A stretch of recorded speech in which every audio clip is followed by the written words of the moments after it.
AICC digital media coordinator Anil Antony രാജിവെച്ചു. നടപടി BBC ഡോക്യുമെന്ററിയെ വിമർശിച്ചതിനെ തുടർന്നുള്ള വിവാദത്തിൽ.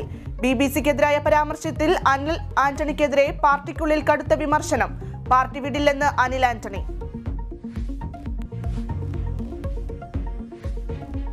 ഗുജറാത്ത് ഡോക്യുമെന്ററിയുടെ രണ്ടാം ഭാഗം സംപ്രേഷണം ചെയ്ത് BBC. കേരളത്തിൽ പ്രദർശിപ്പിക്കാൻ കോൺഗ്രസും ഇടത് സംഘടനകളും. രണ്ടാം ഭാഗത്തിൽ ഉൾക്കൊള്ളിച്ചിരിക്കുന്നത് കശ്മീരിന്റെ പ്രത്യേക പദവി എടുത്തുകളഞ്ഞത് ഉൾപ്പെടെയുള്ള കാര്യങ്ങൾ.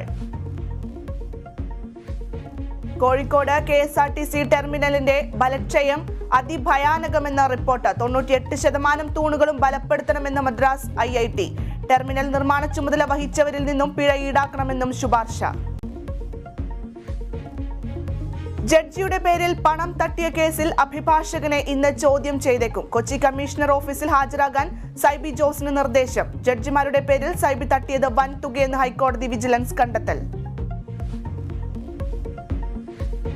പെൺകുട്ടികൾക്ക് ഏർപ്പെടുത്തിയ വിദ്യാഭ്യാസ വിലക്ക് പിൻവലിക്കണമെന്ന് താലിബാൻ ഭരണകൂടത്തോട് ഐക്യരാഷ്ട്രസഭ. വിദ്യാഭ്യാസ മൗലികാവകാശം പ്രാകൃത നിയമങ്ങൾ അവസാനിപ്പിക്കേണ്ട സമയമാണിതെന്നും UN സെക്രട്ടറി ജനറൽ.